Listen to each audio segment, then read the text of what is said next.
अब बात करते हैं लेक्चर पर। मैं हेलो बच्चों, आपका फिर से स्वागत है फिजिक्स वाला प्लेटफॉर्म पर। मैं सर्वेश कुमार दीक्षित आपके लिए लेके आया हूं केमिकल इक्विलिब्रियम का लेक्चर नंबर 2। यार प्यारे बच्चों, केमिकल इक्विलिब्रियम का लेक्चर नंबर 1 हम लोगों ने डिस्कस कर लिया था। अब बात करते हैं लेक्चर नंबर 2 की। तो देखो यार दोस्तों, लेक्चर नंबर 2 को कैसे डिस्कस करना है उस पर डिस्कशन करते हैं। तो लेक्चर नंबर 2 में हम लोग क्या करेंगे, सबसे पहले पढ़ेंगे केपी। केसी के क्वेश्चन मैंने लास्ट क्लास में करा दिए गए। आज हम लोग स्टार्ट करेंगे इक्विलिब्रियम कांस्टेंट केपी से, कि जो इक्विलिब्रियम कांस्टेंट केपी है उसके क्वेश्चन कैसे किए जाते हैं। तो गौर से जरा समझिए, केपी के करते कब है, जरा गौर से ध्यान दीजिएगा इन सभी बातों को बच्चों। सबसे पहली बात, केपी हम कब कैलकुलेट करते हैं, जब बच्चे सभी क्या हो, गैस फेज में हो। ठीक है कि नहीं, हमारे पास मिनिमम एक गैस फेज में जरूर हो, minimum 1 reactant oblique product present in gas phase. Reactant या प्रोडक्ट में से कोई एक गैस फेज में होना बहुत जरूरी है, तब हम इसकी शुरुआत कर सकते हैं, तब हम केपी निकालते हैं। कैसे करते हैं इसको जरा एग्जांपल फॉर्म में देखिए जरा मेरे दोस्त। देखिए ये एक कंटेनर है, क्लोज कंटेनर, क्योंकि इक्विलिब्रियम रिएक्शन क्लोज कंटेनर में होती है।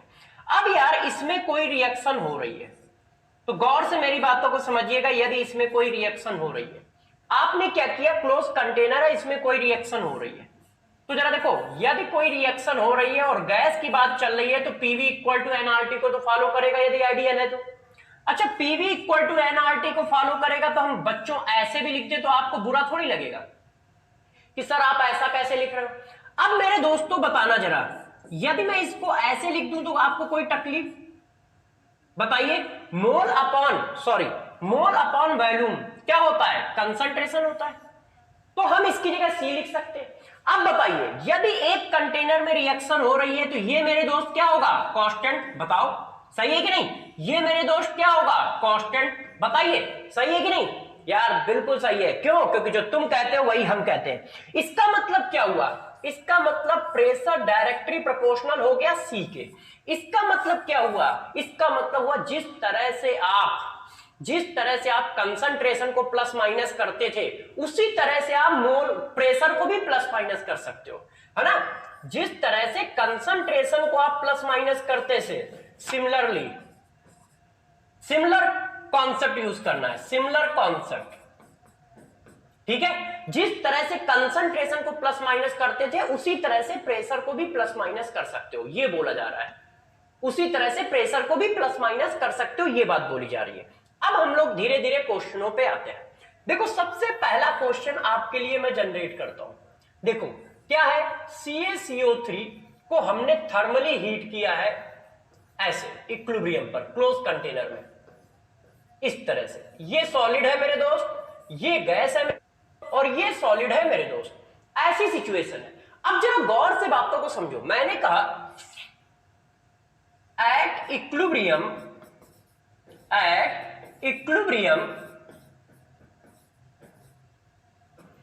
the pressure of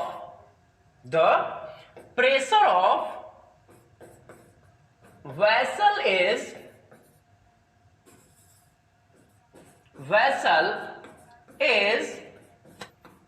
10 atmosphere.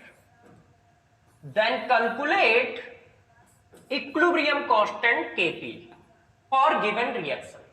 आपसे कहा जा रहा है कि कैल्शियम कार्बोनेट को थर्मली हीट किया गया है इस तरह से। अब वो पूछ रहा है इक्विलिब्रियम में प्रेशर बताओ कितना होगा, इक्विलिब्रियम में प्रेशर बताओ कितना होगा। तो दोस्तों कैसे करोगे, जरा मेरे को बताना। इक्विलिब्रियम में प्रेशर कैसे लिखा जाता है, मैंने आपको पीछे पढ़ाया है। कैसे लिखोगे, partial pressure of carbon dioxide, बस। क्यों, क्योंकि सॉलिड का, मैंने पीछे पढ़ाया है, सॉलिड का ना तो कंसंट्रेशन लेते हैं ना प्रेशर लेते हैं, है कि नहीं। सॉलिड का ना तो कंसंट्रेशन लेते हैं ना प्रेशर लेते हैं, तो यार दोस्त यही तो आएगा। जरा देखो, अब मेरे दोस्त ये बताना, जरा गौर से मेरी बात को समझिएगा इस जगह पे कि मैं क्या कह रहा हूं। देखो यार, ये कंटेनर था, ये कंटेनर था ऐसे क्लोज कंटेनर। रिएक्शन स्टार्ट होने के पहले इसमें कौन था, कैल्शियम कार्बोनेट। यदि रिएक्शन स्टार्ट होने के पहले सिर्फ कैल्शियम कार्बोनेट था तो जरा बताना कंटेनर का प्रेशर कितना था, वेसल ऑफ प्रेशर 0। अब जब रिएक्शन हो गई तो मेरे दोस्त रिएक्शन होने के बाद क्या सिचुएशन आई, पकड़िएगा अच्छे से।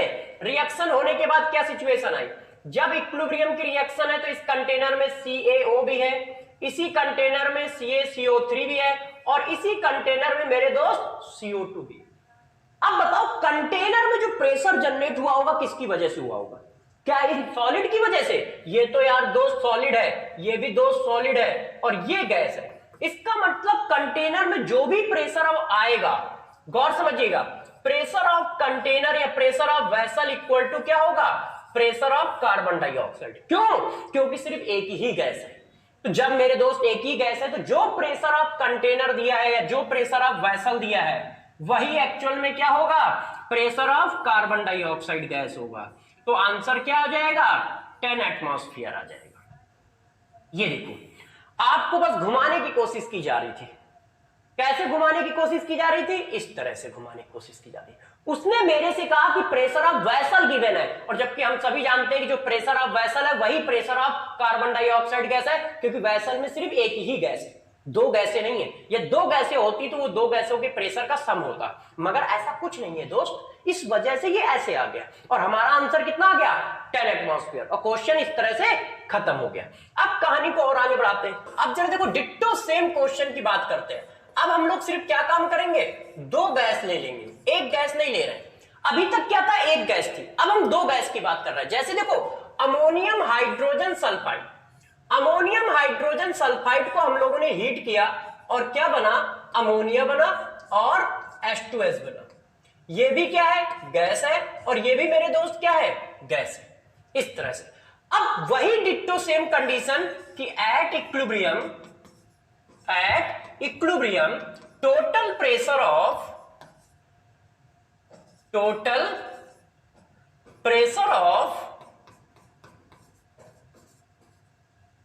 vessel is 10 atmosphere, then calculate equilibrium constant। ये देखो सेम क्वेश्चन है, बस इतनी सी बात कर दी है। तो जरा बताओ कैसे करोगे। तो यार सभी बच्चों को पता है कि क्वेश्चन कैसे किया जाएगा। क्या करोगे, Kp equal to partial pressure of ammonia into partial pressure of H2S, इस तरह से करोगे, ठीक है। यही तो इक्वेशन होती है। इसका पार्शियल प्रेशर क्यों नहीं लिखोगे, क्योंकि ये सॉलिड है तो वो क्या हो जाएगा, आप कांस्टेंट मान लेते हो, वो इक्विलिब्रियम के अंदर चला जाता है, मतलब हम लोग नहीं लिखते। अब प्रॉब्लम आई पार्शियल प्रेशर निकाला कैसे जाए।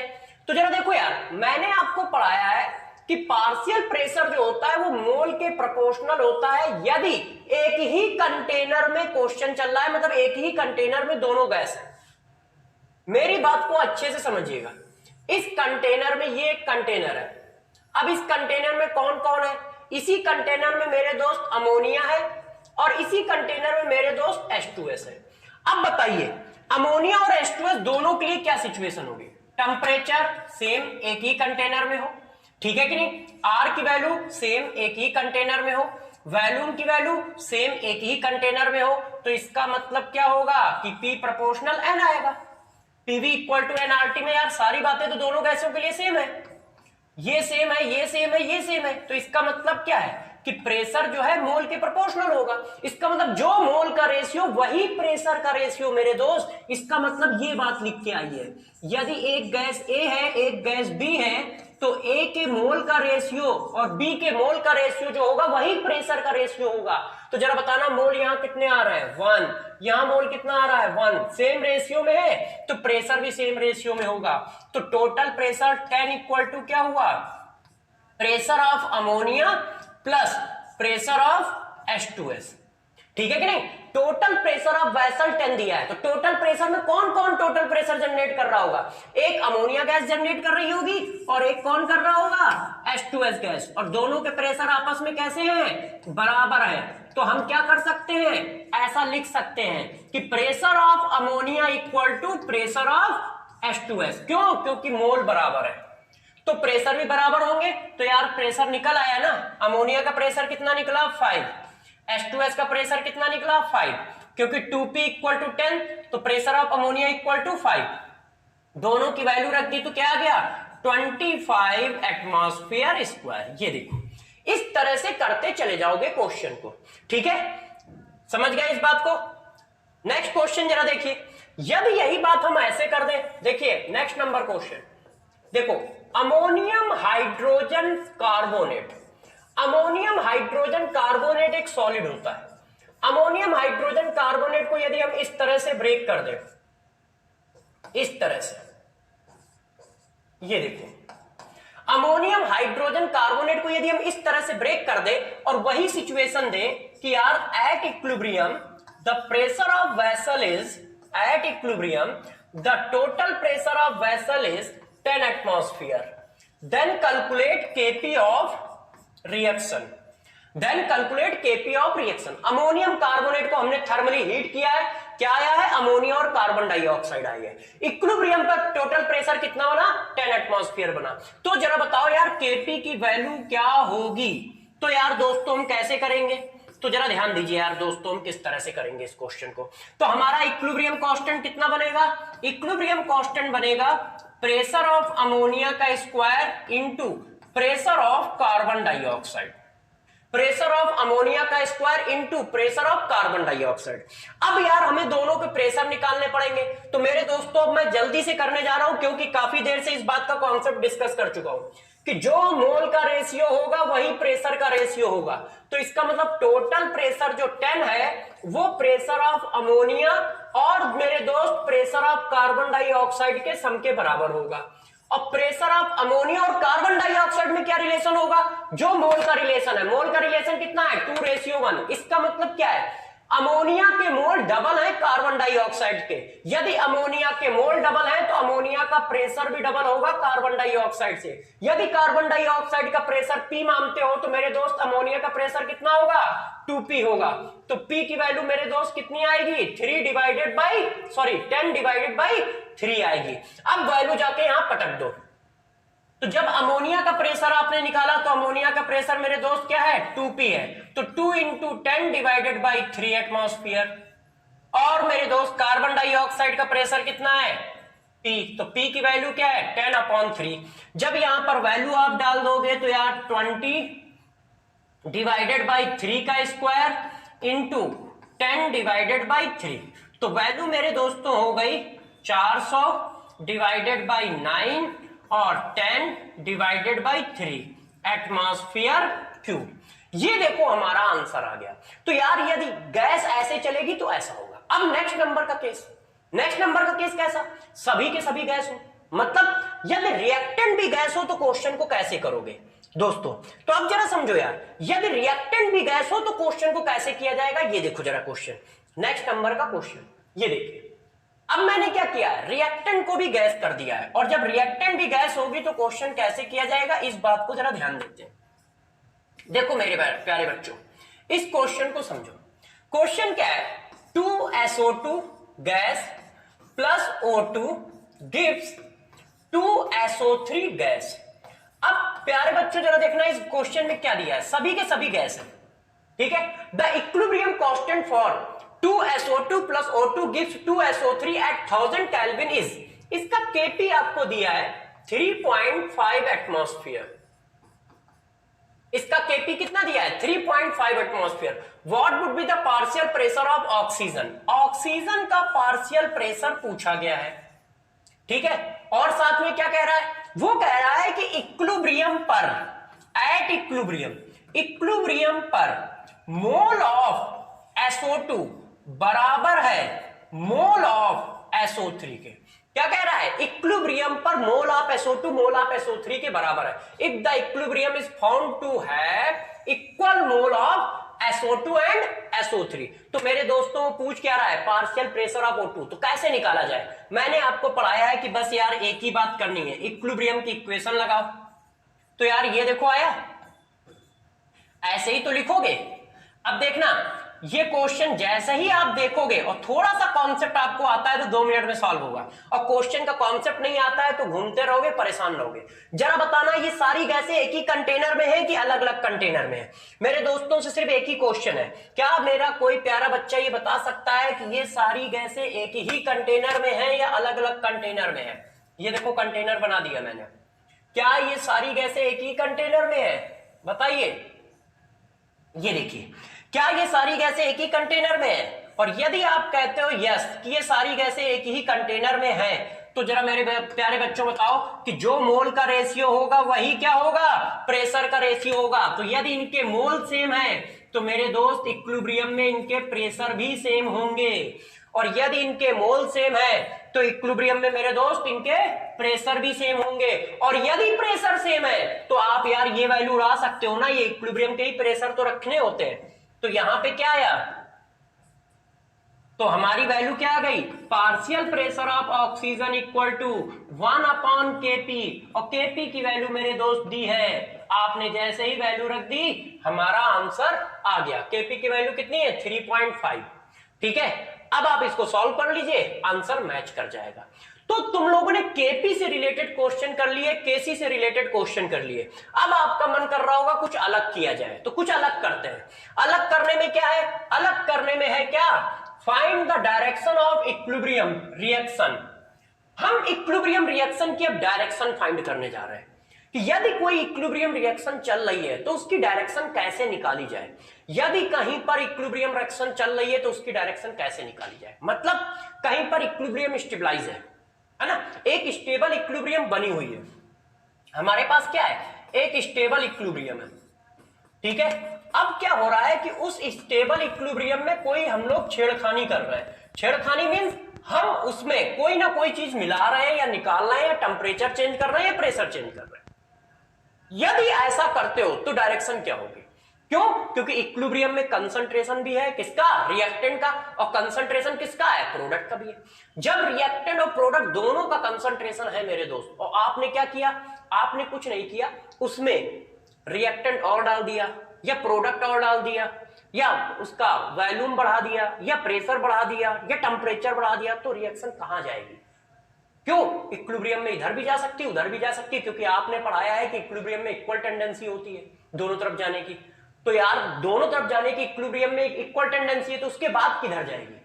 तो उस बात को डिफाइन करेंगे अब हम लोग। ठीक है, अब उस बात को कैसे डिफाइन किया जाता है इस बात को डिस्कस करते हैं। तो गौर से समझिए, उसको डिफाइन करने का पहला रास्ता हमारे पास है क्वेशंट रेशियो।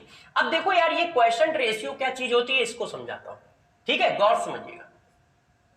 हमारे पास एक रिएक्शन है, हमारे पास एक रिएक्शन है N1A रिवर्सेबल N2B। ठीक है, आपने क्या किया? जब डेल्टा G इक्वल टू 0 आया तो आपने वहां पर इनका रेशियो निकाला, जिसको नाम दिया गया इक्विलिब्रियम कांस्टेंट, और उसकी वैल्यू क्या है? Active mass of B divided by active mass of A। यही तो वैल्यू होती है मेरे दोस्त। ठीक है, ये आई। अब जरा देखो, यदि delta G does not equal to 0 है, और वहां पर यदि हम इनका रेशियो निकाल दें, किनका रेशियो निकाल दें? Concentration of product upon concentration of reactant. Concentration of product upon concentration of reactant का रेशियो कहां निकाले? जहां डेल्टा G 0 नहीं है। तो जब डेल्टा G 0 होता है और इनका रेशियो निकाल दिया जाता है तो उसको नाम दिया जाता है बच्चों क्या? Equilibrium constant. डेल्टा G 0 होता है और वहां पर कंसंट्रेशन ऑफ प्रोडक्ट और कंसंट्रेशन ऑफ रिएक्टेंट निकाल दिया जाए मेरे दोस्त, तो उसका नाम होता है इक्विलिब्रियम कांस्टेंट। और जहां पर डेल्टा G 0 नहीं है उस जगह पर यदि कंसंट्रेशन ऑफ प्रोडक्ट और रिएक्टेंट को निकाल दिया जाए तो उसको बोलते हैं क्वाइटेंट रेशियो। ये देखो, उसको क्या बोलते हैं? उसको बोला जाता है क्वाइटेंट रेशियो। तो सबसे पहले क्वाइटेंट रेशियो होता क्या है, बात समझ गए? Concentration of reactant upon product होता है। ठीक है, कंसंट्रेशन रिएक्टेंट अपॉन प्रोडक्ट होता है, जो इक्विलिब्रियम कांस्टेंट होता है वही होता है। इक्विलिब्रियम कांस्टेंट उसका नाम कब रखा जाता है? जब डेल्टा G 0 है, और डेल्टा G 0 नहीं है तो उसी का नाम क्या रखा जाता है? Quotient ratio. ये देखो, अब ध्यान रखिएगा, इक्विलिब्रियम कांस्टेंट एक कांस्टेंट वैल्यू है। ये सिर्फ दो ही बातों पर डिपेंड करती है, एक टेम्परेचर, ये बात मैं पीछे पढ़ा चुका हूं, और एक रिएक्शन कोएफिशिएंट। इन पर डिपेंड करती है। और जबकि क्वेशंट रेशियो एक वेरिएबल होता है, क्वेशंट रेशियो क्या है, एक वेरिएबल है, ये हर चीज पे डिपेंड करता है, ये हर चीज पे डिपेंड करता है। तो पहला बात, क्वेशंट रेशियो क्या है, concentration of product upon reactant at delta G equal to 0, मतलब इक्विलिब्रियम पे निकाल दिया गया तो वो क्वेश्चन इक्विलिब्रियम पे निकाल दिया तो वो इक्विलिब्रियम कांस्टेंट बोला जाएगा। इक्विलिब्रियम को छोड़कर और कहीं निकाल दिया गया मेरे दोस्त तो वो क्या बोला जाएगा, क्वेशंट रेशियो बोला जाएगा। और कहीं का मतलब होता है डेल्टा जी जहां पर डज नॉट इक्वल टू 0 हो, ठीक है। अब ये डायरेक्शन को कैसे डिफाइन करता है, पहले तो मैंने क्वेशंट रेशियो को डिफाइन किया, अब बात आती है कि ये डायरेक्शन को कैसे डिफाइन करता है। तो जरा दोस्तों देखना कि ये डायरेक्शन को कैसे डिफाइन करता है। अब हम इस बात को देखते हैं कि ये डायरेक्शन को किस तरह से डिफाइन करेगा। गौर से देखिएगा, एक रिलेशन होता है delta G equal to delta G not plus 2.3032 R T log Q C, ठीक। अब जरा देखो, मैंने लिखा एट इक्विलिब्रियम, इक्विलिब्रियम पर मैंने इस इक्वेशन को निकाला। तो जब एट इक्विलिब्रियम कर दोगे तो सबको पता है कि इक्विलिब्रियम पर डेल्टा जी की वैल्यू 0 होती है, तो मेरे दोस्तों आप उसकी वैल्यू 0 डाल दोगे। तो जब 0 डाल दोगे तो डेल्टा जी इक्वल टू हो जाएगा, delta G not equal to हो जाएगा 2.3032 आर टी लॉग। अब गौर समझिएगा, क्यूसी किसके बराबर हो जाएगा, क्यू इक्विलिब्रियम के। क्यों, क्योंकि जब डेल्टा जी 0 होगा तो क्यूसी को ही क्या बोलते हैं, क्यू इक्विलिब्रियम बोलते हैं। तो हमारे पास ये एक रिलेशन आ जाएगा ऐसा, ये देखो, इसी रिलेशन को आप लोग नाम क्या देते हो, इस रिलेशन को नाम देते हो relation between delta G standard, मतलब Gibbs free energy standard and equilibrium constant, है ना। अब यार इससे क्या क्या पता चलता है, तो गौर से मेरी बात समझिएगा, यहां पर हम कितने केस बनाने जा रहे हैं। तो केस नंबर 1 मेरे दोस्तों, केस नंबर 2 मेरे दोस्तों, और केस नंबर 3, 3 केस बनाएंगे। अब ये 3 केस कैसे केस है और क्या बताते हैं जरा समझिए। यदि कोई बच्चा कहता है कि डेल्टा जी स्टैंडर्ड की वैल्यू 0 हो, क्योंकि कभी कभी पूछते हैं कि इक्विलिब्रियम पर इनमें से कौन सी कंडीशन सही है, तो जरा देखो, यदि डेल्टा जी स्टैंडर्ड की वैल्यू 0 है तो इसको 0 डाल दोगे तो ये सब कुछ 0 हो जाएगा, और लॉग तो फिर क्या आ जाएगा, log K equilibrium equal to 0, और log K equilibrium equal to 0 का मतलब क्या होता है मेरे दोस्त, log K equilibrium equal to 10 की पावर 0, है ना। हम ऐसा लिख सकते हैं कि नहीं, या फिर इसको ऐसा लिख सकते हो, यार इसको हटा दो, आप ऐसा लिख सकते हो इक्विलिब्रियम इक्वल टू, ठीक है, 1, एंटी लॉग ले लिया है। तो यदि कहीं पर डेल्टा जी 0 लोगे, डेल्टा जी स्टैंडर्ड 0 लोगे, तो वहां पर इक्विलिब्रियम कांस्टेंट की वैल्यू कितनी आएगी, 1 आएगी। किसी बच्चे ने कहा सर हम डेल्टा जी नॉट 0 नहीं लेना चाहते हैं, हम लेना चाहते हैं निगेटिव वैल्यू। निगेटिव वैल्यू का मतलब क्या होता है कि delta G not less than 0 है।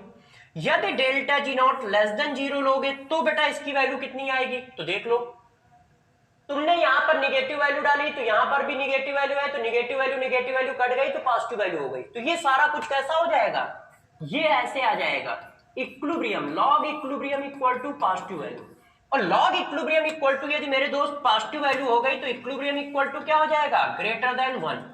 ऐसा कैसे हो जाएगा, जरा एंटी लॉग लेके देखो, जब आप एंटी लॉग लोगे तो ये 10 की पावर पॉजिटिव वैल्यू है कि नहीं, और 10 की पावर पॉजिटिव वैल्यू की जो भी कुछ आएगा लॉग वो ग्रेटर देन 1 ही आएगा, इसलिए ऐसा हो जाएगा।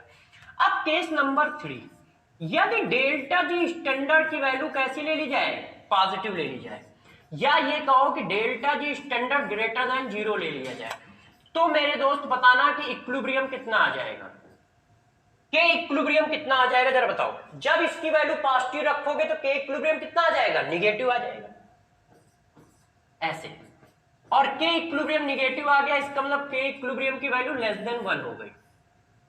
के इक्विलिब्रियम की वैल्यू क्या हो गई, लेस देन 1, क्योंकि ये निगेटिव वैल्यू है, तो ये निगेटिव वैल्यू है तो एंटी लॉग लोगे, एंटी लॉग लोगे तो 10 की पावर माइनस वैल्यू, 10 की पावर माइनस वैल्यू का मतलब 1 अपॉन 10 की पावर माइनस वैल्यू, तो लेस देन 1 आ जाएगा।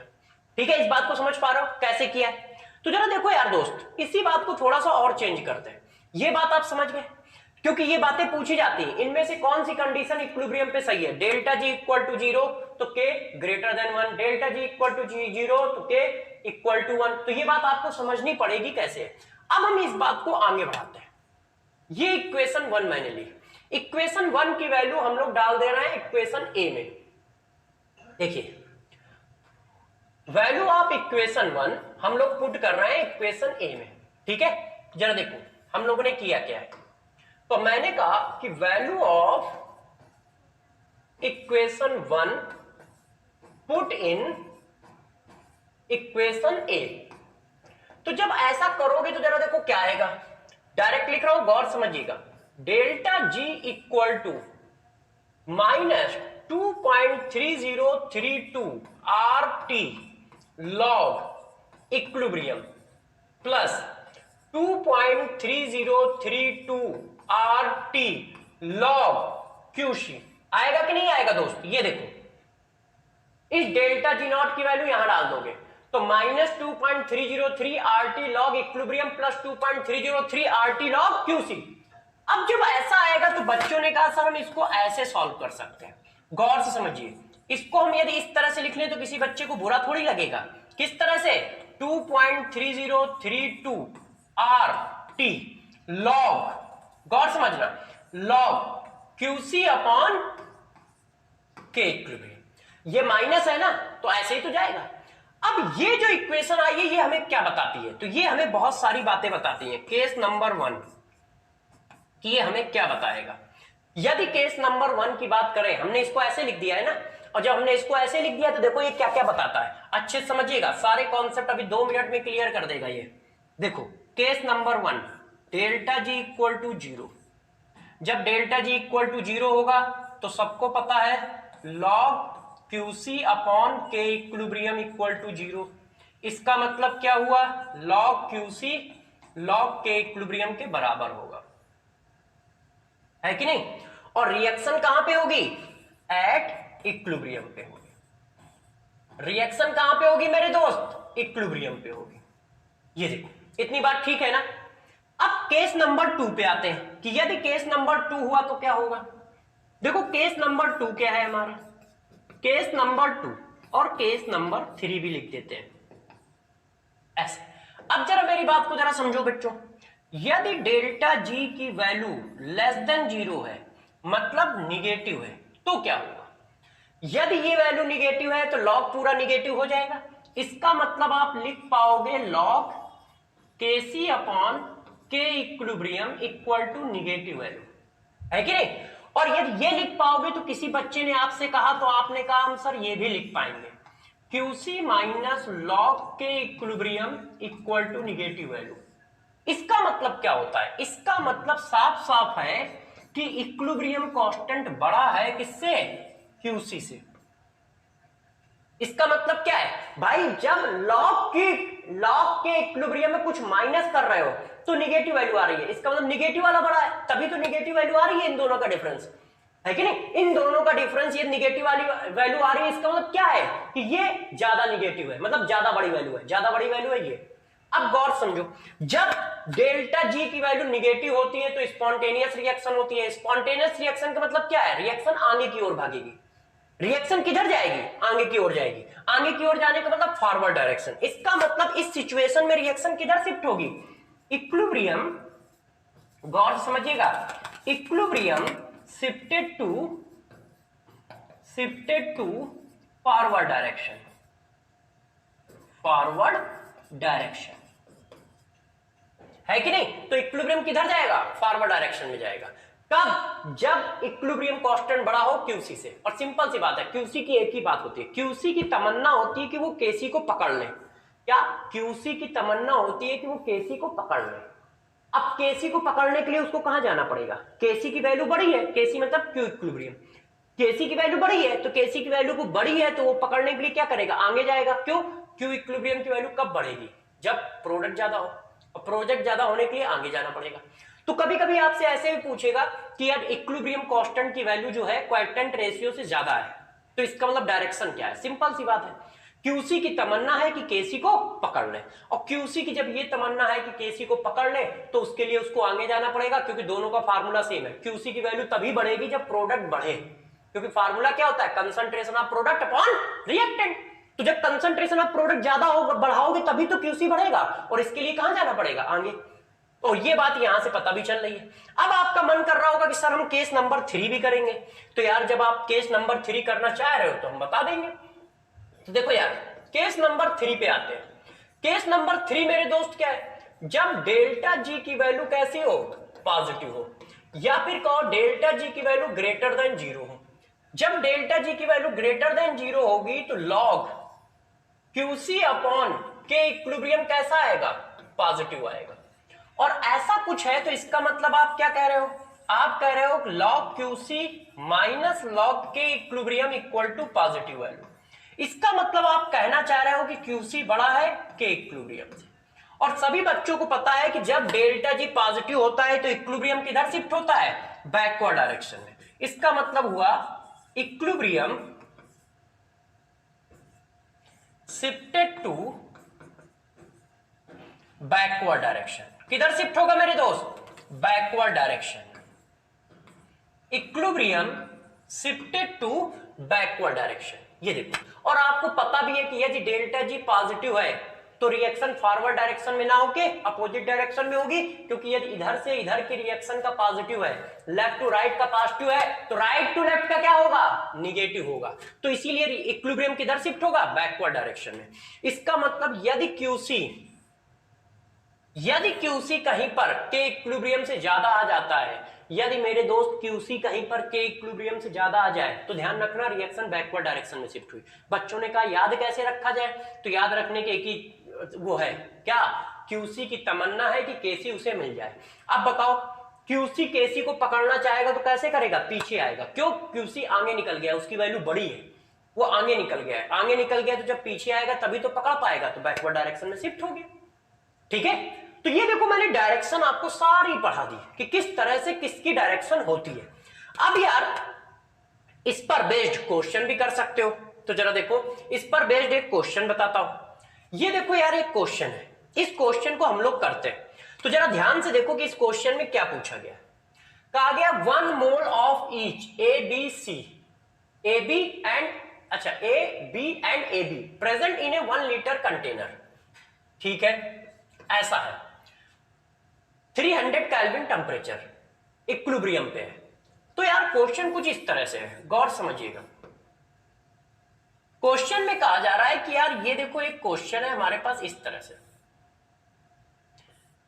ए है, बी है और ए बी है।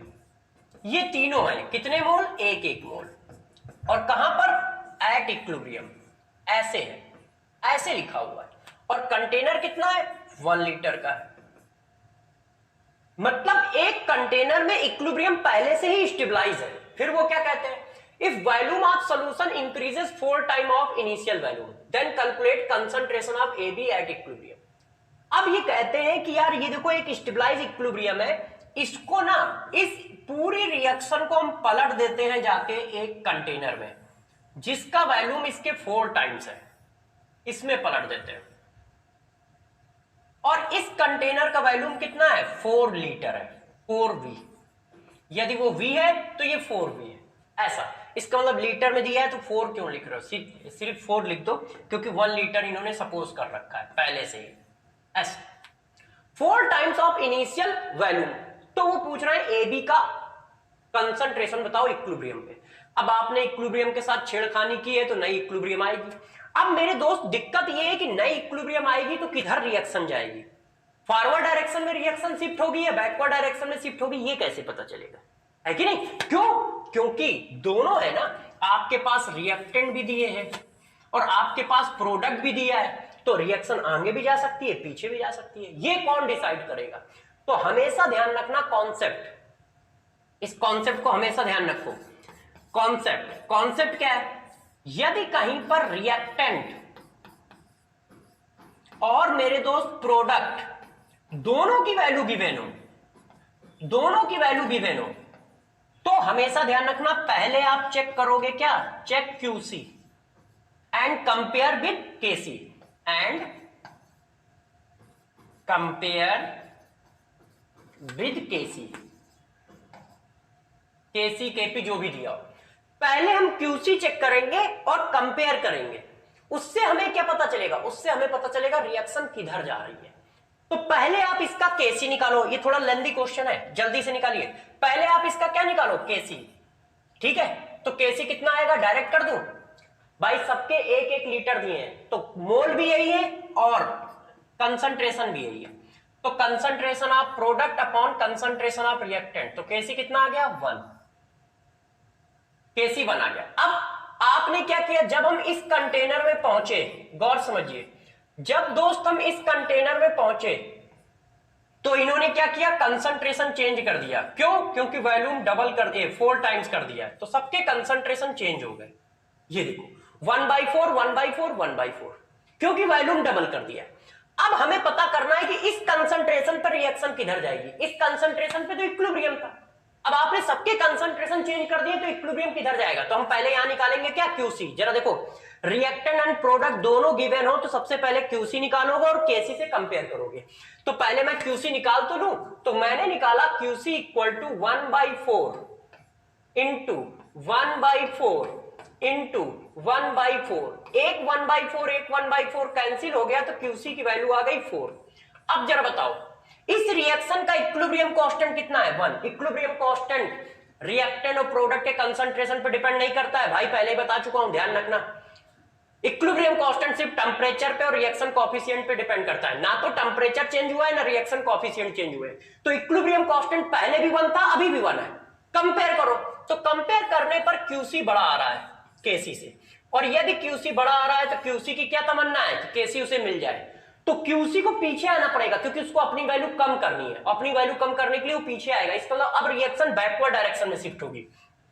इसका मतलब क्या हुआ, इसका मतलब हुआ कि जब नई इक्विलिब्रियम आएगी तो 1 - 4 - x एट इक्विलिब्रियम। अब नई इक्विलिब्रियम बना रहा हूं, नई इक्विलिब्रियम जब मेरे दोस्त आएगी तो रिएक्शन बैकवर्ड डायरेक्शन में शिफ्टेड है, तो इसमें कुछ माइनस होगा और दोस्त इसमें कुछ क्या होगा, प्लस होगा, ऐसे। अब वो पूछ रहा है ए बी का कंसंट्रेशन बताओ नई इक्विलिब्रियम में। ये देखो, ये देखो, तो अब ए बी का कंसंट्रेशन नई इक्विलिब्रियम में कितना है, 1 - 4 - x।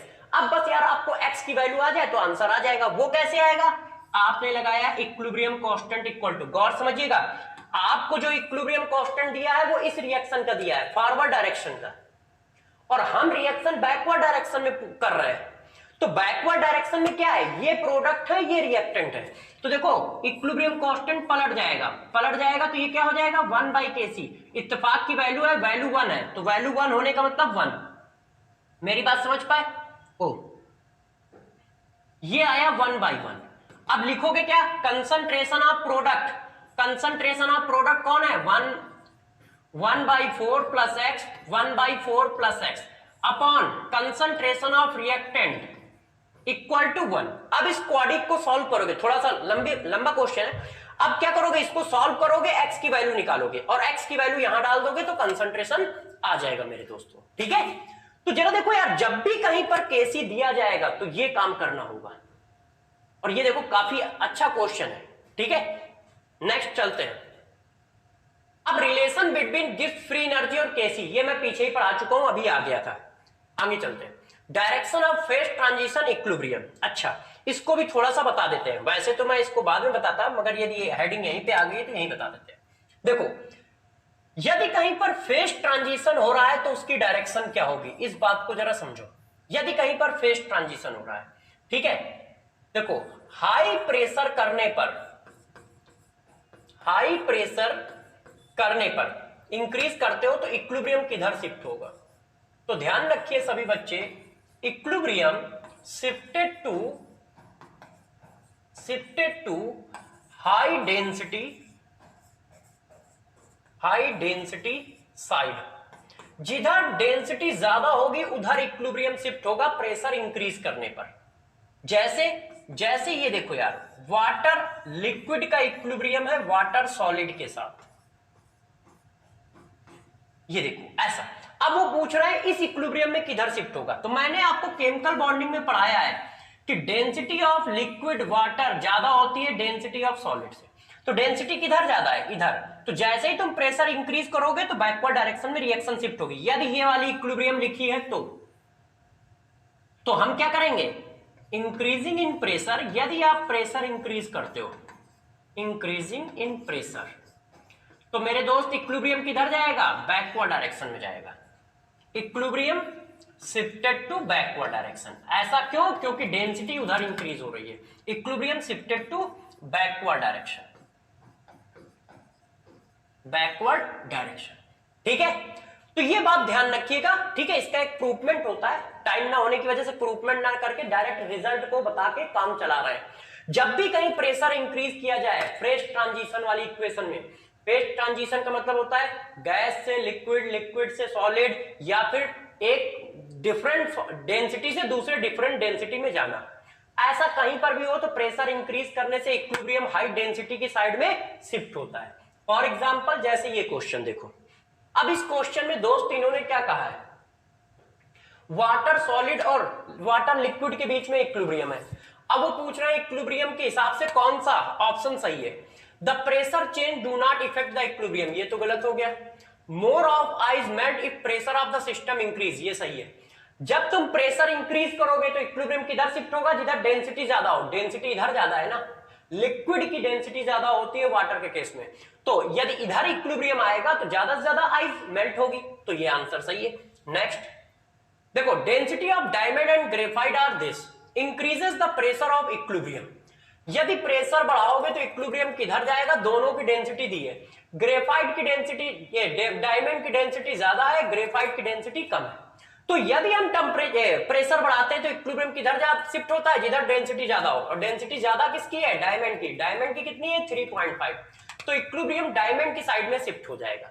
डायमंड की साइड में शिफ्ट होने का मतलब बैकवर्ड डायरेक्शन में इक्विलिब्रियम शिफ्ट हो जाएगा। Next, vapour density.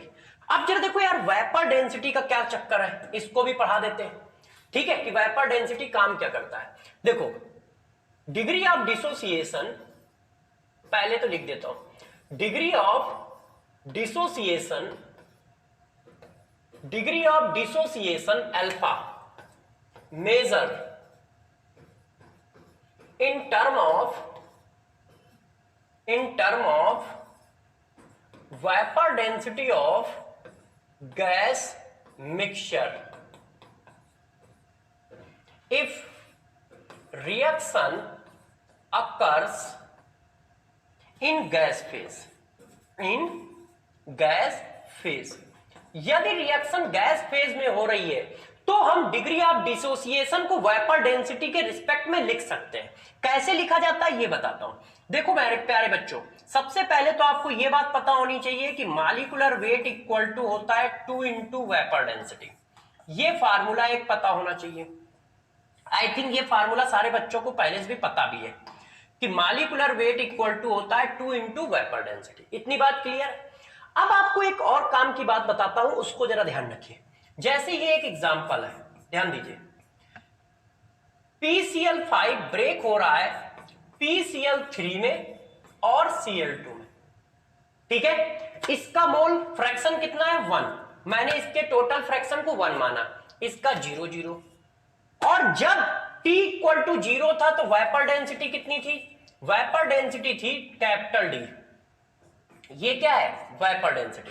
तो ये वेपर डेंसिटी किसकी आई, T इक्वल टू 0 पर कौन होगा, सिर्फ PCl5 होगा। तो ये PCl5 की वेपर डेंसिटी हुई ना, और PCl5 की वेपर डेंसिटी आप इससे निकाल लोगे मॉलिक्यूलर वेट डिवाइडेड बाय 2 से। अब इसमें से अल्फा मोल अल्फा फ्रैक्शन ब्रेक हो गया, तो ये कितना आया, अल्फा अल्फा एट इक्विलिब्रियम। अब मेरे दोस्त इक्विलिब्रियम पे जो डेंसिटी आई है वो कितनी है, स्मॉल डी। ये क्या है, ये है वेपर डेंसिटी ऑफ, ये वेपर प्रेशर लिख गया। देखो ये है vapour density of gas mixture. क्यों, इक्विलिब्रियम में तो मिक्सचर हो गया ना यार मेरे दोस्त। बताओ, PCl5 भी है, PCl3 भी है, Cl2 भी है, तो ये गैस मिक्सचर की वेपर डेंसिटी है।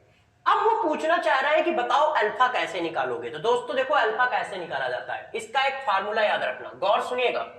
ठीक है, कि क्या होता है, vapour density of initial state divided by vapour density of final at equilibrium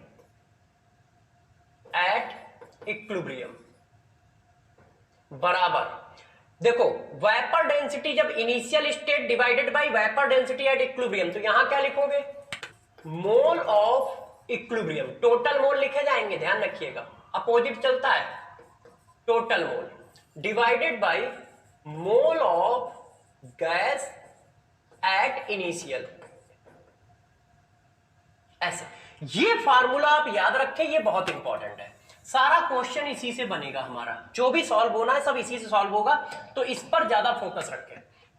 initial state की वेपर डेंसिटी ऊपर होगी तो मोल इनिशियल स्टेट के नीचे होंगे, इनिशियल स्टेट की वेपर डेंसिटी, इक्विलिब्रियम स्टेट की वेपर डेंसिटी नीचे है तो मोल ऊपर है।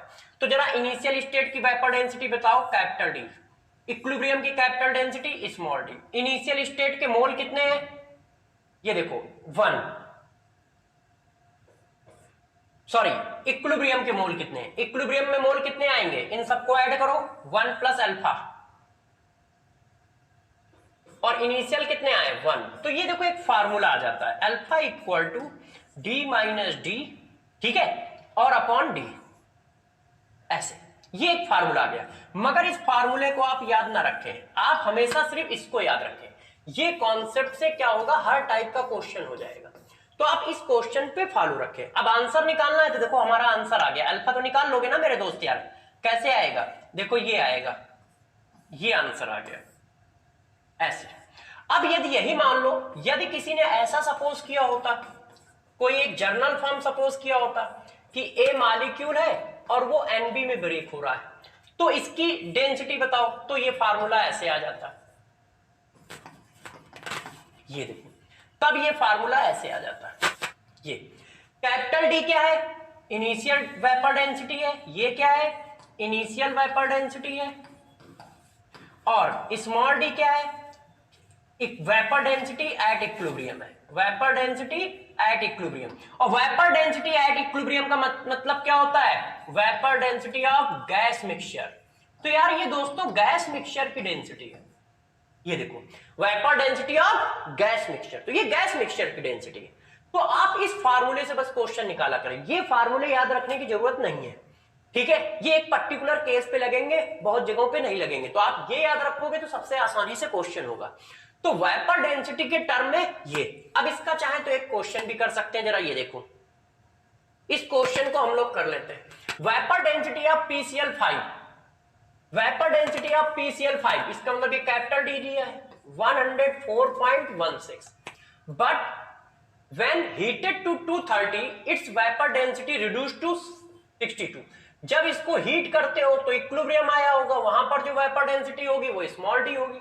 The degree of dissociation of PCl5, भाई आप यही तो कह रहे हो कि यार दोस्तों हम PCl5 को हीट कर रहे हैं, तो क्या आ रहा है, PCl3 आ रहा है, और क्या आ रहा है, Cl2 आ रहा है कि नहीं। तो ये जब T इक्वल टू 0 था तो जो भी वेपर डेंसिटी होगी इसकी होगी, और इसी को हम कैपिटल डी कहते हैं, और जब इक्विलिब्रियम आया तो वहां पर तो सब कुछ होगा, वो स्मॉल डी होगा, तो डायरेक्ट फार्मूला यूज कर सकते हो, चाहो तो फार्मूला लगा दो और चाहो तो आप क्वेश्चन कर लो, ठीक है, कर लोगे तो मैं लगा दूं capital D minus small D N minus 1 into D, capital D की वैल्यू 104.16, स्मॉल डी की वैल्यू 62 डिवाइडेड बाई एन क्या होता है, एक मोल से कितने मोल प्रोडक्ट बनना है, कितने मोल प्रोडक्ट बनना है, 2 मोल, 2 माइनस 1, और डी 62, ऐसे बस अब सॉल्व कर लोगे आंसर आ जाएगा। यदि किसी बच्चे का मन हो तो उसी कॉन्सेप्ट से भी लगा सकते हो जो मैंने पहले पढ़ाया था, ऐसे देखो कोई बच्चा चाहे ऐसे कर ले, 1 0 0 T equal to 0, 1 minus alpha alpha alpha at equilibrium.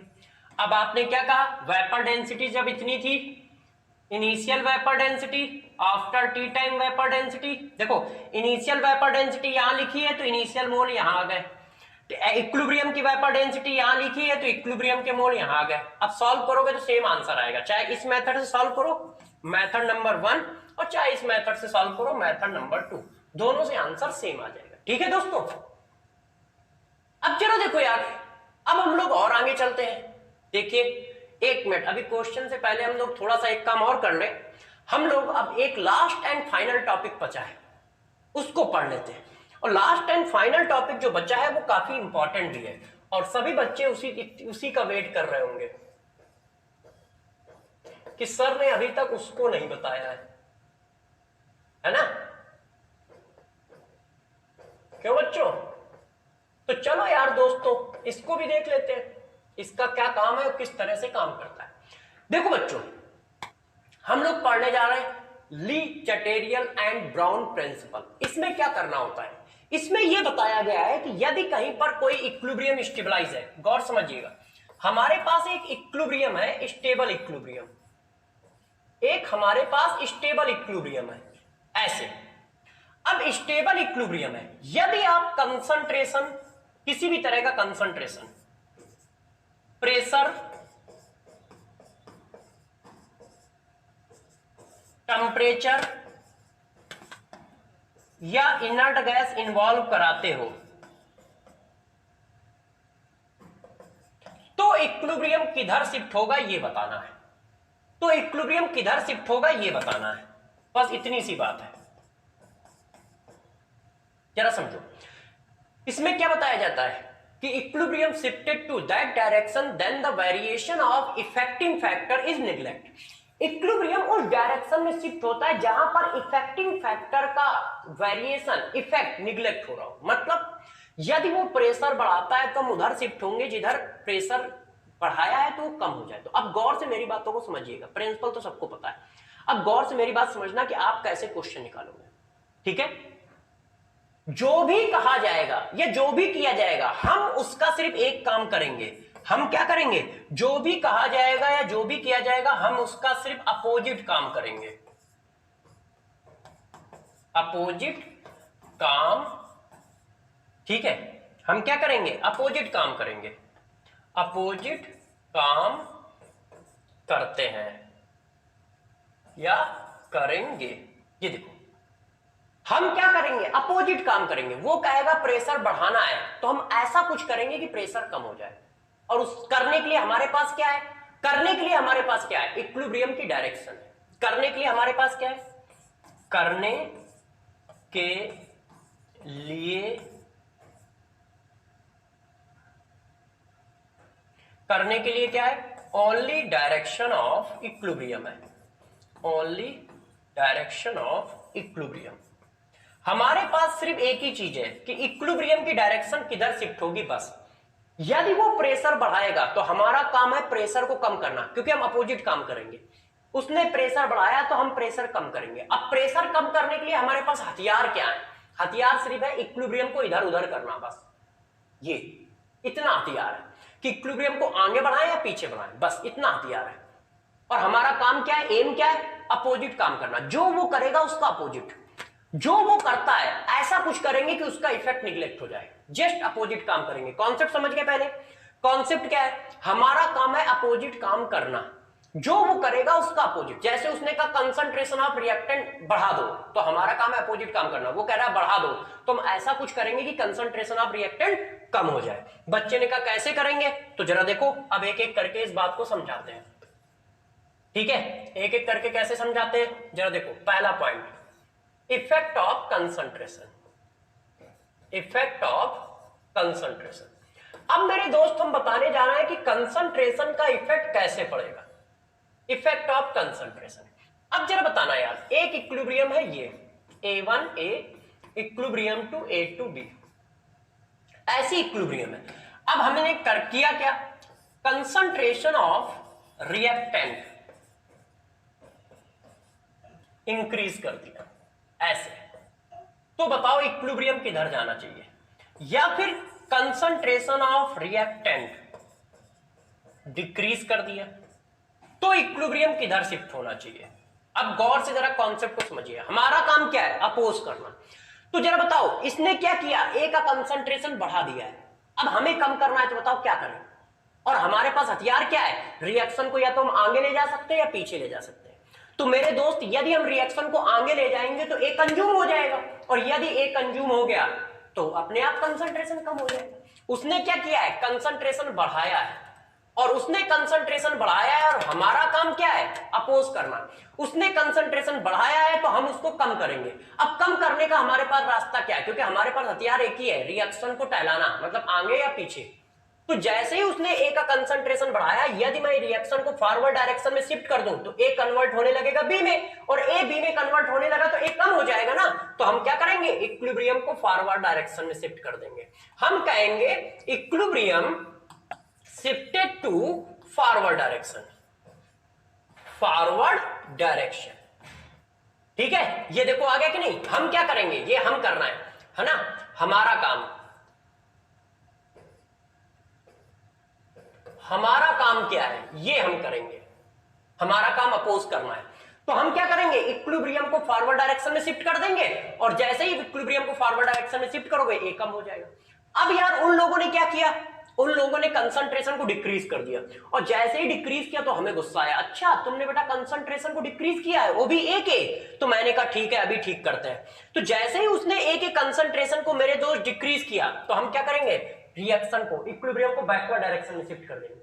तुम इसको कम कर रहे हो तो हमारा एम बढ़ाना है ना, उल्टा काम करना है ना हमारे, तो हम इक्विलिब्रियम को बैकवर्ड डायरेक्शन में शिफ्ट कर देंगे। तो मेरे दोस्त क्या हो जाएगा, equilibrium shifted to backward direction, shifted to backward direction.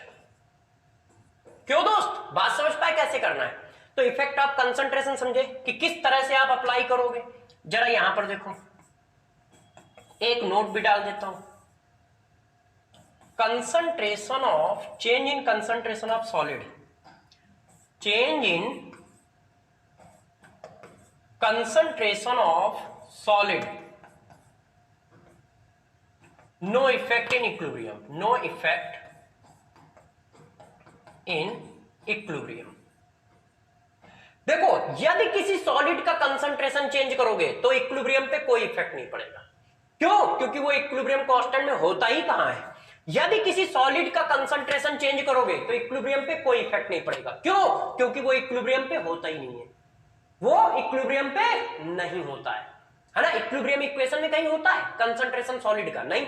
तो यदि कोई कंसंट्रेशन ऑफ सॉलिड चेंज कर रहे हो तो इक्विलिब्रियम पे कोई इफेक्ट नहीं पड़ेगा, ना तो फॉरवर्ड जाएगी ना बैकवर्ड, जैसी थी वैसी ही पड़ी रहेगी। जैसे इसमें देखो फॉरवर्ड चली गई, इसमें बैकवर्ड चली गई। यदि कोई सॉलिड होता और उसका चेंज करते तो कुछ ना होता। अब नेक्स्ट पॉइंट, अब जरा देखो यार, effect of pressure, effect of pressure. अब प्रेशर का क्या इफेक्ट होगा, इस बात को भी डिस्कस कर ही लेते हैं यार कि प्रेशर का क्या इफेक्ट होगा। तो रूल वही है, अपोज करना। अब इफेक्ट क्या होगा ये चेक कर लेते हैं। जरा बताओ, सारा काम जब एक कंटेनर में हो रहा है तो क्या होगा, प्रेशर किसके बराबर होगा, मोल के, है कि नहीं। जब सारा काम एक कंटेनर में हो रहा है तो प्रेशर किसके प्रोपोर्शनल होगा, मोल के प्रोपोर्शनल होगा।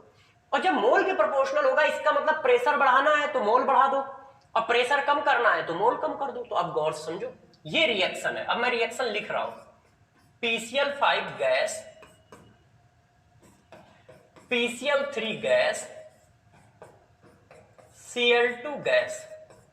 अब किसी ने कहा हमने प्रेशर हाई कर दिया है, हाई प्रेशर मतलब प्रेशर इंक्रीज कर दिया है। हाई क्या लिखना, इंक्रीज।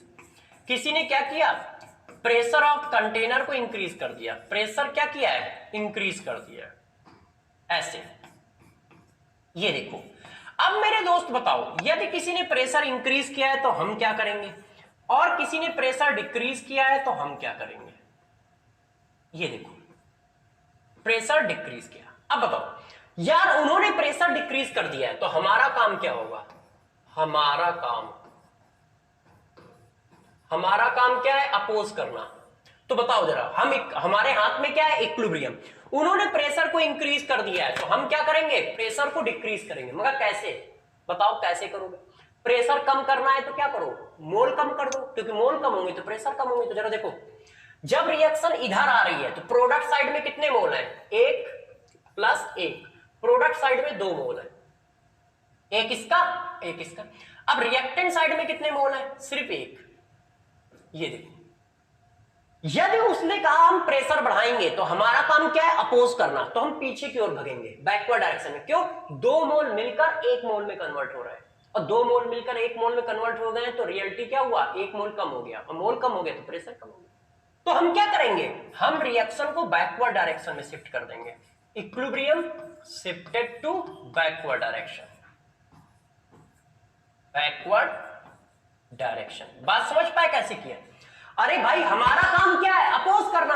उसने कहा हम प्रेशर बढ़ाएंगे, तो हमने कहा हम प्रेशर कम कर देंगे। तो बात आई कम कैसे करें, तो कम करने के लिए मोल कम करने पड़ेंगे। तो मैं पीछे की ओर भाग गया। क्यों? पीछे जाने से मोल कम हो जाते हैं। कैसे? 2 मोल मिलके 1 मोल बनाएंगे, 2 मोल मिलके 1 मोल बनाएंगे, तो अपने आप एक बार रिएक्शन करने में 1 मोल कम हो जाएगा। तो इसलिए हम क्या करेंगे, इक्विलिब्रियम को बैकवर्ड डायरेक्शन में शिफ्ट कर देंगे। अब उसने कहा कि हम प्रेशर क्या करेंगे, कम कर देंगे। तो जैसे ही उसने कहा कम कर देंगे, हम कहेंगे यार हमारी तुम्हारी तो पक्की दुश्मनी है, तुम प्रेशर को कम करोगे तो हम बढ़ा देंगे। तो लोगों ने कहा बढ़ाओगे कैसे? मैंने कहा भैया मोल बढ़ जाएंगे तो प्रेशर बढ़ जाएंगे। अब हम आगे की ओर जाएंगे तो 1 मोल खत्म करेंगे 2 मोल जनरेट होंगे, 1 मोल खत्म करेंगे 2 मोल जनरेट होंगे। तो मोल बढ़ गए तो प्रेशर बढ़ गया।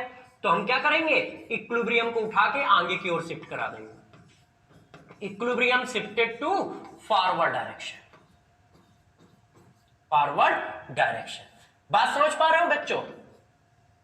यदि कहीं ऐसी सिचुएशन आ जाए कि दोनों तरफ के मोल बराबर हो तो कैसे कर पाओगे? जैसे ये रिएक्शन, ये देखो। अब यार किसी बच्चे ने इस रिएक्शन में प्रेशर का इफेक्ट पूछ लिया, तो जरा बताओ क्या होगा? यहां पर भी गैस है, यहां पर भी गैस है, ये भी गैस है, ये भी गैस है। अब जितने मोल प्रोडक्ट के हैं, यहां पे 1 लिखा है, यहां पे 1 लिखा है, ये देखो 1 है, ये भी 1 है, तो टोटल इधर मोल कितने हैं? 2। यहां पर भी 1 है और दोस्त यहां पर भी 1 है, तो इधर भी टोटल मोल कितने हैं? 2। अब बताओ क्या होगा? तो no effect, no effect of pressure. तब प्रेशर का कोई इफेक्ट नहीं पड़ेगा। यदि लेफ्ट और राइट के दोनों मोल बराबर हुए तो, मतलब डेल्टा एनजी इक्वल टू 0 हुआ तो, यदि दोनों तरफ के मोल बराबर आए तो अब बताओ, तुमने प्रेशर बढ़ा दिया तो अब हम हाथ जोड़ लेंगे। क्यों? क्योंकि हम आगे जाएंगे तो भी प्रेशर कम नहीं कर सकते, पीछे जाएंगे तो भी प्रेशर नहीं कम कर सकते। तो हम क्यों करेंगे काम यार? हम कह देंगे भैया ये वाला काम तो हमारे बस का नहीं है, छोड़ देंगे। क्यों? क्योंकि दोनों तरफ मोल बराबर है ना, और जब मोल बराबर है, मोल कांस्टेंट तो प्रेशर कांस्टेंट। इसका मतलब तुम प्रेशर बढ़ा दोगे तो हम कम नहीं कर पाएंगे, और प्रेशर कम कर दोगे तो हम बढ़ा भी नहीं पाएंगे। इसलिए हम कह देंगे नो इफेक्ट, प्रेशर का कोई इफेक्ट नहीं। इक्विलिब्रियम कहीं नहीं जाएगी, वो खड़ी रहेगी कि यार हमारे बस का काम नहीं है तुम्हारी पॉसिबिलिटी को निगलेक्ट करना। तो यदि डेल्टा एन जी की वैल्यू 0 है और प्रेशर इंक्रीज डिक्रीज करते हो तो इक्विलिब्रियम कहीं नहीं जाएगा, जैसा था वैसा ही रहेगा। ठीक है? क्यों? क्योंकि वो उसको शिफ्ट नहीं करा सकता है। फिर बच्चों ने कहा अच्छा लास्ट और फाइनल इफेक्ट ऑफ टेम्परेचर। तो मैंने कहा यार इफेक्ट ऑफ टेम्परेचर भी बता देंगे। इफेक्ट ऑफ टेम्परेचर मेरे दोस्त, तो देखो इफेक्ट ऑफ टेम्परेचर की बात करते हैं। इफेक्ट ऑफ टेम्परेचर थोड़ा सा इंपॉर्टेंट है, क्योंकि इफेक्ट ऑफ टेम्परेचर में इक्विलिब्रियम कांस्टेंट भी चेंज होगा। पीछे दो जो पार्ट किए हैं उनमें इक्विलिब्रियम कांस्टेंट नहीं चेंज होता है, इक्विलिब्रियम कांस्टेंट कांस्टेंट रहता है, मगर यहां पर दोनों चीज चेंज होंगी। तो जरा नोट डाल के जरा बात समझो, डायरेक्शन भी शिफ्ट होगी, इक्विलिब्रियम कांस्टेंट भी चेंज होगा। तो जरा देखो, equilibrium constant and direction of equilibrium both change in temperature change. जब आप टेम्परेचर चेंज करोगे तो दोनों चीजें चेंज होंगी, बाकी सब में सिर्फ डायरेक्शन ही चेंज होती है आगे पीछे, मगर यहां इक्विलिब्रियम कांस्टेंट भी चेंज होगा। तो कैसे चेंज होता है? तो जरा देखो, पहले log K2 upon K1 equal to delta H। ये बात मैंने काइनेटिक्स में पढ़ाई थी तो मैं वहीं से उठा ले रहा हूं, यदि आपको ध्यान हो तो 1 upon T1 minus 1 upon T2। क्या है? जब टेम्परेचर T1 था तो इक्विलिब्रियम कांस्टेंट K1 था, जब टेम्परेचर T2 है तो इक्विलिब्रियम कांस्टेंट K2 है। और मैंने ये सपोज किया है कि T2 बड़ा है T1 से, मतलब टेम्परेचर इंक्रीज किया है। और दूसरी बात, डेल्टा H क्या है? इंथैल्पी ऑफ प्रोसेस, जिसकी वैल्यू क्या है? Activation energy of forward direction minus activation energy of backward direction. ठीक है ये, और T1 T2 हमारे टेम्परेचर है। अब कब टेम्परेचर इंक्रीज होगा, कब टेम्परेचर डिक्रीज होगा, ये बात डिस्कस करनी है। तो मैंने आपको पहले ही बताया था क्या क्या हो सकता है। पहला केस, हम क्या कर सकते हैं? टेम्परेचर को इंक्रीज कर सकते हैं, टेम्परेचर इंक्रीज। तो जैसे ही तुम टेम्परेचर इंक्रीज करोगे तो हमें डेल्टा H देखना पड़ेगा कि डेल्टा H कैसा है। देखो मेरे दोस्त, अब यहां से हम एक एक करके केस बना रहे हैं, इस बात को आप समझिए और बताइए कि कैसे किया जाए। केस नंबर 1, देखिए डेल्टा एन की वैल्यू डेल्टा एच की वैल्यू क्या हो, 0। जब डेल्टा एच की वैल्यू 0 होगी तो K2 बराबर होगा K1 के, होगा कि नहीं होगा, चेक करो। जब डेल्टा एच 0 डालोगे तो ये सारा 0 हो जाएगा। log K2 minus log K1 equal to 0, तो इसका मतलब log K2 बराबर होगा log K1 के, तो K1 बराबर होगा K2 के। केस नंबर 1 ऐसा बड़ा रेयर होता है, जो पहला केस है वो थ्योरेटिकल केस है, सिर्फ थ्योरी पे पॉसिबल है। डेल्टा एच 0 होने का मतलब आप ऐसी रिएक्शन बोलना चाह रहे हो जिसमें ना तो हीट निकली है और ना हीट देनी पड़ी है, ऐसा बहुत रेयर होता है। केस नंबर 2, यदि डेल्टा एच की वैल्यू कैसी हो मेरे दोस्त, पॉजिटिव। पॉजिटिव का मतलब एंडोथर्मिक। यदि रिएक्शन एंडोथर्मिक है तो दोस्त क्या होगा, सिंपल सी बात है, डेल्टा एच की वैल्यू पॉजिटिव रखोगे तो ये सारा पॉजिटिव हो जाएगा ना। इसका मतलब आप कह रहे हो log K2 upon log K1 equal to positive value. इसका मतलब आप कह रहे हो कि log K2 minus log K1 equal to positive value. और इसका मतलब आप कहना चाह रहे हो कि K2 बड़ा है K1 से। और इसका मतलब क्या हुआ कि जब एंडोथर्मिक रिएक्शन है और टेम्परेचर बढ़ा रहे हो, देखो T2 से T1 बढ़ा है ना, इसका मतलब टेम्परेचर बढ़ा रहे हो, तो जब टेम्परेचर बढ़ाओगे तो K बढ़ जाएगा, और K बढ़ने का मतलब होता है रिएक्शन फॉरवर्ड डायरेक्शन में जाना। तो इसका मतलब यदि कोई रिएक्शन एंडोथर्मिक है तो टेम्परेचर बढ़ाने से इक्विलिब्रियम कांस्टेंट बढ़ेगा और साथ साथ में फॉरवर्ड डायरेक्शन शिफ्ट होगा। In case of endothermic reaction मतलब delta H equal to positive है तो क्या होगा, यदि आप टेम्परेचर इंक्रीज करते हो, यदि आप क्या करते हो, टेम्परेचर इंक्रीज करते हो, तो दो बातें हुई। पहला कि इक्विलिब्रियम कांस्टेंट भी हमारा इंक्रीज करेगा, ठीक है ना दोस्त, और डायरेक्शन किधर होगी, फॉरवर्ड डायरेक्शन, और रिएक्शन भी फॉरवर्ड डायरेक्शन में शिफ्ट होगी। दो बातें हुई, इक्विलिब्रियम कांस्टेंट भी हमारा इंक्रीज करेगा और रिएक्शन भी फॉरवर्ड डायरेक्शन में शिफ्ट होगी। अब केस नंबर 3, यदि डेल्टा एच की वैल्यू निगेटिव ले ली जाए, मतलब एक्सोथर्मिक प्रोसेस ले लिया जाए, तो यार सभी को पता है कि एक्सोथर्मिक प्रोसेस लोगे तो क्या होगा, तो हमारे पास आएगा log K2 upon K1 equal to negative value. क्यों, क्योंकि डेल्टा एच की वैल्यू जब निगेटिव डालोगे तो ये पूरा निगेटिव हो जाएगा ना, डेल्टा एच निगेटिव डाल दिया तो ये सारा निगेटिव हो गया, तो इसका मतलब हो गया log K2 upon K1 equal to negative value. और जब ऐसा हो गया तो किसी बच्चे ने कहा सर हम ऐसा भी तो लिख सकते हैं, log K2 minus log K1 equal to negative value. मैंने कहा बिल्कुल लिख सकते हो। तो बच्चे ने कहा सर हम ऐसा भी तो लिख सकते हैं, log K2 greater than log K1। मैंने कहा बिल्कुल लिख सकते हो। ओह सॉरी, ये नहीं लिख सकते, साइन गलत लगा है, log K2 less than K1। तो इसका मतलब क्या हुआ, K2 कम है K1 ज्यादा है। इसका मतलब एक्सोथर्मिक रिएक्शन में यदि टेम्परेचर बढ़ाते हो, एक्सोथर्मिक रिएक्शन में यदि तुम टेम्परेचर बढ़ा दोगे, है कि नहीं मेरे दोस्त, तो रिएक्शन किधर शिफ्ट हो जाएगी, बैकवर्ड डायरेक्शन में। और रिएक्शन शिफ्ट हो रही है तो K भी कम हो रहा है, जरा देखो इक्विलिब्रियम कांस्टेंट डिक्रीज कर जाएगा, है कि नहीं दोस्त, और रिएक्शन किधर शिफ्ट हो जाएगी, equilibrium shifted to backward direction, equilibrium shifted to backward direction, backward direction. अब जरा गौर से मेरी बात को समझो, ये तो मैंने मैथमेटिकल प्रूफ कराया कि टेम्परेचर बढ़ाने पर इक्विलिब्रियम किधर जाएगा। टेम्परेचर बढ़ाने पर यदि एंडोथर्मिक रिएक्शन है तो इक्विलिब्रियम आगे जाएगा, एक्सोथर्मिक रिएक्शन है तो पीछे जाएगा, ठीक है। अब जरा गौर समझो, इसको यदि थ्योरेटिकली करना हो तो कैसे करोगे, सिंपल सी बात है, एंडोथर्मिक रिएक्शन है, हमने टेम्परेचर बढ़ा दिया, हमारा काम क्या है, अपोज करना। एंडोथर्मिक रिएक्शन है, हमने टेम्परेचर बढ़ा दिया, हमारा काम क्या है, अपोज करना। तो क्या करें, एंडोथर्मिक रिएक्शन का मतलब क्या है, इनको टेम्परेचर दो, एंडो, इनको टेम्परेचर दो। टेम्परेचर देने का मतलब क्या है, एनर्जी देना। तो जैसे ही तुमने टेम्परेचर बढ़ाया तो हम एंडोथर्मिक की साइड भागेंगे, क्यों, एंडोथर्मिक है तो एनर्जी एब्जॉर्ब कर लेगी, एनर्जी एब्जॉर्ब कर लेगी तो टेम्परेचर कम हो जाएगा। हमारा एम क्या है, अपोजिट काम करना। जैसे ही तुमने टेम्परेचर बढ़ाया तो हमारा काम, दिमाग कहेगा ओ टेम्परेचर कम करना है अपने को दोस्त, तो अपने को टेम्परेचर कम करना है तो हम एंडोथर्मिक की साइड भाग जाएंगे। क्यों, एंडोथर्मिक टेम्परेचर को एब्जॉर्ब करेगा, हीट को एब्जॉर्ब करेगा तो टेम्परेचर गिर जाएगा। इसीलिए एंडोथर्मिक रिएक्शन में इक्विलिब्रियम फॉरवर्ड डायरेक्शन में जा रहा है। अब बात आई एक्सोथर्मिक रिएक्शन है। एक्सोथर्मिक रिएक्शन है तो कैसे होगा, तुमने जैसे ही टेम्परेचर बढ़ाया तो इधर से लेफ्ट टू राइट एक्सोथर्मिक है, लेफ्ट से राइट जा रहे हैं, लेफ्ट से राइट एक्सोथर्मिक है। तो जरा बताओ इंथैल्पी एक स्टेट फंक्शन है, तो यदि लेफ्ट से राइट जाने पर उसकी पास्ट निगेटिव वैल्यू है तो राइट से लेफ्ट जाने पर कैसी होगी, पॉजिटिव। मतलब इधर से इधर एंड एक्सो है तो राइट टू लेफ्ट क्या होगी, एंडो होगी। तो जैसे ही तुमने टेम्परेचर बढ़ाया तो हमारा काम क्या है, अपोज करना। तो हम अपोजिट डायरेक्शन में भागेंगे, क्यों, इधर से इधर एक्सो है तो इधर से इधर एंडो है, तो हम बैकवर्ड डायरेक्शन में शिफ्ट हो जाएंगे टेम्परेचर एब्जॉर्ब करके, अपने आप टेम्परेचर गिर जाएगा।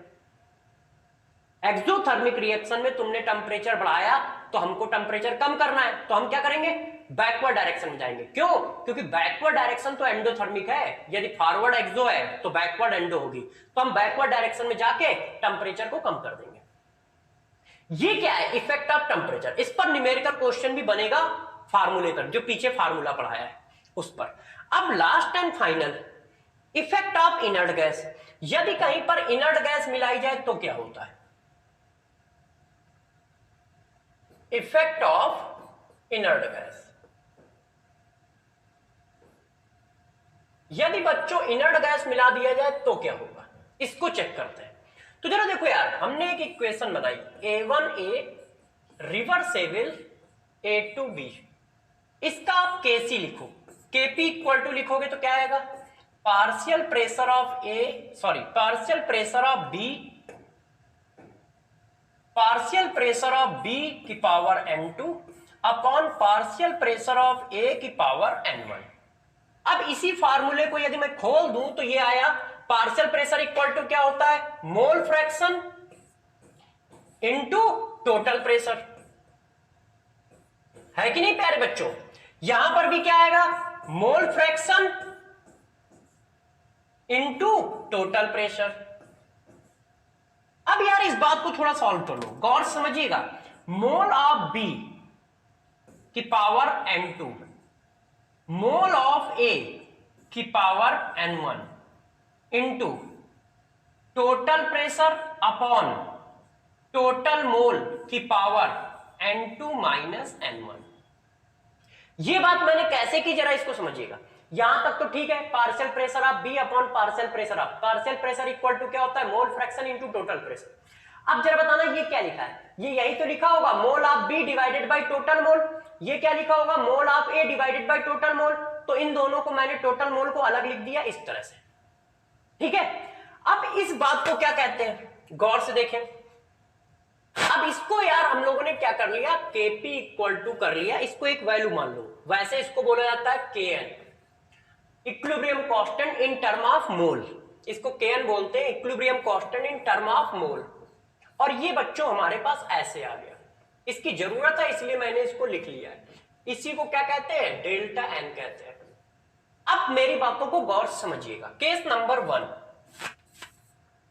केस नंबर 1 क्या है, अब आप, ये हमारे पास इक्वेशन थी, अब इस इक्वेशन में किसी ने इनर्ट गैस मिलाई तो क्या क्या होगा, इस पर डिस्कशन करना। यदि डेल्टा एन की वैल्यू 0 है तो देखो, अब गौर समझिएगा, आपने क्या किया, इनर्ट गैस मिलाया, inert gas involve.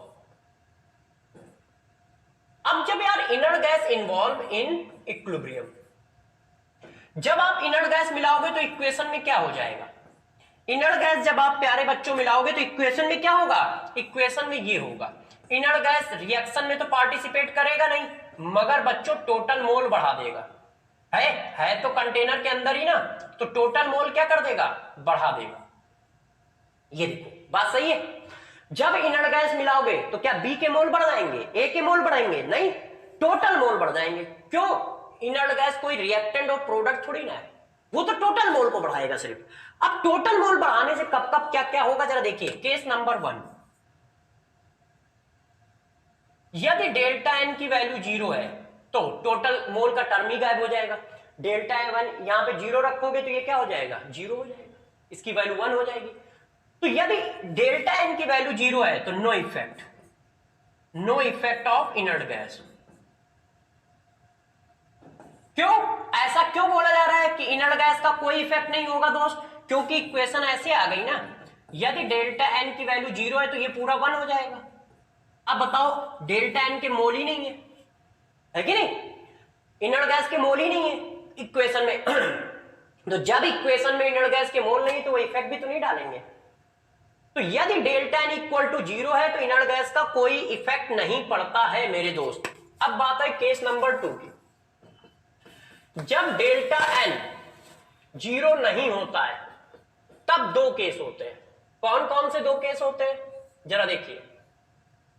Effect of inert gas, effect of inert gas at constant pressure, at constant pressure.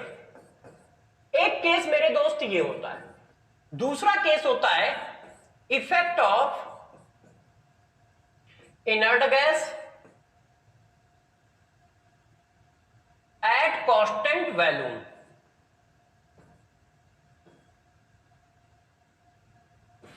At constant volume. तो जरा देखो, जब कांस्टेंट वॉल्यूम होगा तब क्या आएगा, जरा इस बात को जरा समझिए। V इक्वल टू कांस्टेंट है ये। तो जरा देखो, delta N does not equal to 0 पे क्या होगा, इस बात को समझते हैं जरा। हम सभी लोगों ने पीवी इक्वल टू एनआरटी तो पढ़ा ही होगा। यदि मैं इस बात को ऐसे लिख दूं तो मुझे नहीं लगता कि किसी बच्चे को टेंशन है कि नहीं सर आपने ये कैसे लिख दिया है। P upon N equal to R upon T. अब मेरे को बताओ, यदि वॉल्यूम भी कांस्टेंट हो गया तो ये वैल्यू क्या हो जाएगी, कांस्टेंट हो जाएगी। यदि वॉल्यूम कांस्टेंट हो गया तो ये वैल्यू कांस्टेंट हो जाएगी, और ये वैल्यू कांस्टेंट हो गई तो ये अपने आप कांस्टेंट हो गया, है कि नहीं। P अपॉन एन का रेशियो अपने आप कांस्टेंट हो गया। P कांस्टेंट नहीं है, N कांस्टेंट नहीं है, P अपॉन एन का रेशियो कांस्टेंट है। जरा गौर से समझना, जब P V को कांस्टेंट कर दोगे, वॉल्यूम को कांस्टेंट कर दोगे मेरे दोस्त, तो P अपॉन एन का रेशियो अपने आप कांस्टेंट हो जाएगा मेरे दोस्त। बात समझ पाए। और यदि P अपॉन एन का रेशियो मेरे दोस्त कांस्टेंट हो गया तो ये P अपॉन एन का रेशियो ही तो लिखा है। तो इनर्ट गैस मिलाने से पहले और इनर्ट गैस मिलाने के बाद P अपॉन एन की वैल्यू चेंज नहीं होगी, और P अपॉन एन की वैल्यू चेंज नहीं होगी तो इनर्ट गैस का कोई इफेक्ट नहीं पड़ेगा। तो जरा देखो, जब कांस्टेंट वॉल्यूम चल रहा हो तो भी इनर्ट गैस का कोई इफेक्ट नहीं होता है। तो हमने लिखा no effect of inert gas, no effect of inert gas. किसी ने कहा वाई, ऐसा क्यों नहीं होगा, क्योंकि P अपॉन टी कांस्टेंट है। आप इनर्ट गैस मिलाओगे तो मोल चेंज होंगे, मगर उसी के रिस्पेक्ट में P चेंज हो जाएगा तो रेशियो चेंज नहीं होगा, और रेशियो चेंज नहीं होगा तो Kp चेंज नहीं होगा। अब यहां पर दो केस है। केस नंबर 1, जब delta N does not equal to 0 है तो इसका मतलब एक बार लेस हो सकता है और एक बार ग्रेटर देन 0 हो सकता है। अब इस जगह पे देखो, गौर समझिएगा, डेल्टा एन ग्रेटर देन 0 है। हम इक्वेशन पीछे लिखिए तो पीछे ले चलना है। डेल्टा एन ग्रेटर देन 0 है, इसका मतलब ये इक्वेशन आएगी। जैसे ही तुमने इनर्ट गैस मिलाया तो टोटल मोल बढ़ गए, टोटल मोल बढ़ गए तो Kp कम हो गया। Kp एक इक्विलिब्रियम कांस्टेंट है, वो तब तक चेंज नहीं होता जब तक टेम्परेचर चेंज ना हो और कोएफिशिएंट चेंज ना हो। इनर्ट गैस मिलाने से कोई टेम्परेचर थोड़ी चेंज होता है, और ना इनर्ट गैस मिलाने से कोएफिशिएंट चेंज होता है। तो जरा देखो, जैसे ही आपने इनर्ट गैस मिलाया तो टोटल मोल बढ़ गए, और टोटल मोल बढ़ गए तो Kp कम हो गया। अब Kp अपने को बढ़ाना चाहेगा, क्यों बढ़ाना चाहेगा, क्योंकि वो कांस्टेंट वैल्यू है। तो Kp अपने को बढ़ाने के लिए क्या करेगा, इक्विलिब्रियम कांस्टेंट जब भी बढ़ता है तो आगे की ओर भागता है। तो यदि इक्विलिब्रियम कांस्टेंट को हमें बढ़ाना है, क्योंकि मोल बढ़ गए, नीचे के मोल बढ़ गए, और नीचे के मोल बढ़ गए तो Kp कम हो गया। Kp को अपनी वैल्यू कवर करने के लिए कहां आना पड़ेगा, आगे आना पड़ेगा। तो रिएक्शन कहां शिफ्ट हो जाएगी, फॉरवर्ड डायरेक्शन में, फॉरवर्ड डायरेक्शन में। अब यहां पे आ जाओ, जब डेल्टा एन की वैल्यू लेस देन 0 हो, डेल्टा एन की वैल्यू लेस देन 0 होने का मतलब ये निगेटिव हो गया। ये निगेटिव हो गया तो ये टर्म ऊपर आ जाएगा, है कि नहीं, निगेटिव हो गया ना, तो ये टर्म ऊपर आ गया। तो जैसे ही इनर्ट गैस मिलाया तो टोटल मोल बढ़ गए। पहले एंटी थे, अब क्या होगा, anti plus inert gas, total mole बढ़ जाएंगे तो Kp बढ़ जाएगा। और Kp एक कांस्टेंट वैल्यू है, वो अपने को फिक्स रखने के लिए क्या करेगा, पीछे जाएगा। क्यों, क्योंकि Kp की वैल्यू बढ़ गई है, और बढ़ गई है तो वो कम करने की कोशिश करेगा ना यार, क्योंकि Kp कांस्टेंट है, और Kp कांस्टेंट है तो अपने को कम करने के लिए किधर जाएगा, पीछे जाएगा। बात समझ पाए। जब डेल्टा एन की वैल्यू निगेटिव होगी तो ये टर्म ऊपर आएगा ना यार दोस्त, निगेटिव है ना, तो निगेटिव है तो 1 अपॉन में जाएगा तो ये ऊपर आ जाएगा, और ये ऊपर आ गया तो जैसे ही T क्या है, ऊपर आए। अब T ऊपर है तो जैसे ही इनर्ट गैस डाली तो इनर्ट गैस के मोल बढ़ गए, T प्लस N इनर्ट हो गए, तो ये बढ़ गया तो ये बढ़ गया। अब Kp एक कांस्टेंट है तो अपने को कम करना है, अपने को कम करना है तो उसे पीछे भागना पड़ेगा, तो इक्विलिब्रियम किधर शिफ्ट हो जाएगा, बैकवर्ड डायरेक्शन में शिफ्ट हो जाएगा।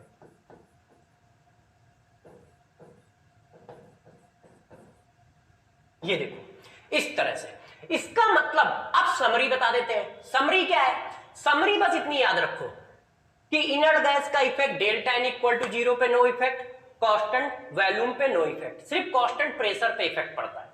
ग्रेटर देन 0 है तो फॉरवर्ड, और ये समझना बहुत आसान है, ग्रेटर देन 0 होने का मतलब बढ़ना, बढ़ने का मतलब आगे की ओर जाना। लेस देन 0 है, लेस देन 0 होने का मतलब कम होना, कम होने का मतलब बैकवर्ड जाना। बाकी सब में तो नो इफेक्ट है ना, सिर्फ कांस्टेंट प्रेशर पर इफेक्ट पड़ रहा है। गौर समझो, सिर्फ कांस्टेंट प्रेशर पर इफेक्ट पड़ेगा।